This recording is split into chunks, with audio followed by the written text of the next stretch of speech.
يعني وان ويا كيس يوكان بدع يوكان ولكم محدثات وان ويا كيس وان ويا كيس الإسلام ما نتقبل لسنة أوروم ولن جركين ولي قلتني الرانك نيجي يعني وان ويا كيس مكمل كم يجي فكنا osoo ifirraa ittise osoo ifirraa eege osoo ifirraa dide baay'ee tokko gaariidha. Guddinni afaan isaaniitiin akkasuma tokkummaa kaleessa qaban illee namni gargar bahuu dhabuudhaaf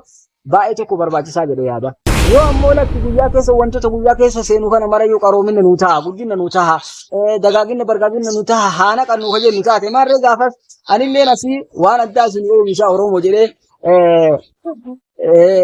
waan addaa isin barreessa kiyyallee fudhattanii tokkolleen garasii isin balleessa sanillee fudhattanii kunilleen garasii barreessa kanallee fudhattanii walumaa galatti gaafana guddinni silaa barbaannu sun dhabamee diigamee si dhufa.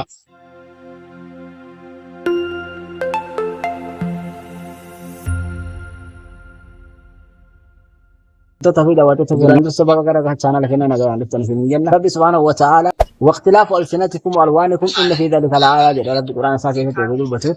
والذين سي افان كيسن لقن كيسن نانوان بيان غرغره يوكان افان تهي ودبكن ملتو دنديتي يوكان موت كچما في جرت قبيلتا رب سبحانه وتعالى كان ادنيا كان افانوتا دباتما تهان هدتي جيرو سودا كان كيسا شربنا جالته الرتن أمي أفان رومو خنا أكسما مالف أنا كافت تجين كسني واينو لكم بكم أنا وان تعرف أرانتنا وايكو بي أورومو يخانا مو كل أورومو كان الراد بتشو بربانيتي إيجا أكما بكمو وني مرتيو أكاد أبا بكالي أبا يو بك إساسني كاوتات يو أكاتا إساسني راكا كاوتاتي badumman yookaan ammoo diiganii si dhufuuf amala waan taate gizigizee beekumsummaan kun beekumsi namichaan qabu kun beekumsa ati qabdu kun yoo bifa gaariidhaan akka gaariidhaan yoo itti fayyadamu miidhaa guddaa sirraan ga'uu danda'a. Beekumsumaatu qabdu kana jechuudha akka itti fayyadamtu itti fayyadama isaa keessatti yoo akkaataa ittiin godhin miidhaa sirraan ga'uu danda'a. Akkasuma ammallee jarjaruu dhabu fuusaa yoo tarkaanfii deemaa kana keessatti yoo tuutan deemin namni akka malee taa'ee jechuudha bileentii maaliif akkuma beekamu afaan Oromoo dubbachaa ture irratti dhalannee irratti guddannee irraan kana bakka kana geenye alhamdulillahi qubeen afaan Oromoo tadur Oromoon ittiin bartee wal baramee namuu ittiin dalagataa ture walumaa galatti ta'arra jirtu tun har'a deemtee bakka jijjiirraa jala akka wata geettu kana ajaa'iba nama ajaa'ibsiisa walumaa galatti fakkeenyaaf anillee yookaan doktora yookaan ammoo ogeessa wahiiti jedhee gadi bahee har'aan tana afaan Oromoo jijjiiruu mirga qabaa yoo ta'u taate anillee qubee wayii isin fidaa fakkeenyaaf mataa isii taan ol garagalchee taan gadi garagalchee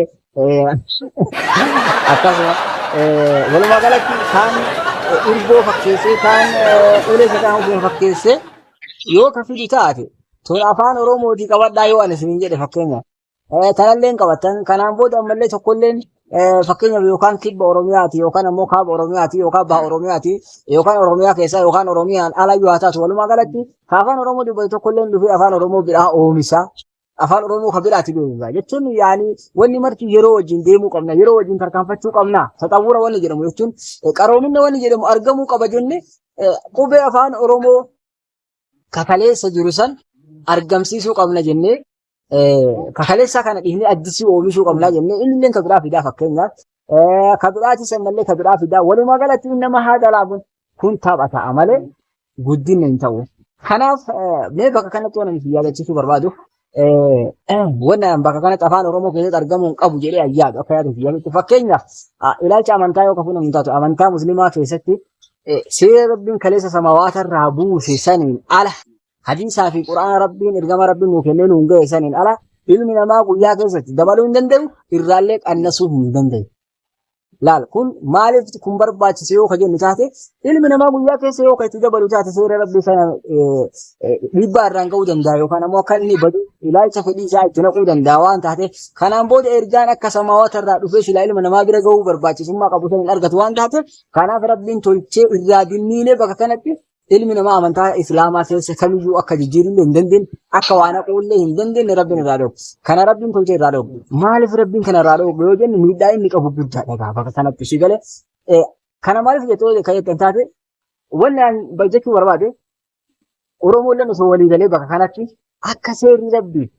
guyyaa keessa jijjiiramuu hin dandeenye san jechuudha. Subhanallah. Akka shari'aan waan guyyaa keessa dhufe yookaan bid'a yookaan wanni kun muhdasaata waan guyyaa keessa dhufe jettee waan guyyaa keessa dhufe islaamummaan hin qeeballe sanitti Oromoolleen jara keenya walii galtanii har'aan kana jechuudha. Yaani waan guyyaa keessa dhufu kamiyyuu jechuudha. Fakkeenyaaf osoo ifirraa ittise, osoo ifirraa eege, osoo ifirraa dide baay'ee tokko gaariidha. Guddinni afaan isaaniitiif akkasuma tokkummaa kaleessa qabanifillee namni gargar bahuu dhabuudhaaf baay'ee tokko barbaachisaa jedhee yaada. Yoo ammoo lakki guyyaa keessa wantoota guyyaa keessa seenuu kana marayyuu qaroominna nuu ta'a, guddinna nuu ta'a, dagaaginna bargaaginna nuu ta'a, haana kan nuuf jennu taate maarree gaafas anillee asii waan addaa isin oomishaa Oromoo jedhee waan addaa isin barreessaa kiyyallee fudhattanii tokkolleen garasii isin balleessa sanillee fudhattanii kunillee garasii barreessaa kanallee fudhattanii walumaa galatti gaafana guddinni silaa barbaannu sun dhabamee diigamee si dhufa. Kabajni silaa barbaannu sun dhabamee diqqeen nu dhufa jechuudha. Dura deemuu dhiifnee nu wal keessa deebinee wal nyaachuu, wal arrabsuu, wal qeequu, wal komatuu fi kanneen kana fakkaatan qofa kan hojjennu taati jechuudha Oromoo biyya. Kanaaf akka uummanni musliimaa kun amantaa isaanii bareedaa gaarii amantaa dansaa kana jabeeffatanii guyyaa keessa seera kamiyyuu itti naqu qeeballeessanitti Oromoolleen wanta guyyaa keessa isinitti dhufu hoshoo ifirritti qeebaluu baatanii baay'ee tokkummaa keessanii guddina keessanii dansaadhaa jedhee yaada waan taateef egaa kana kanumaan isin geessan inshaallah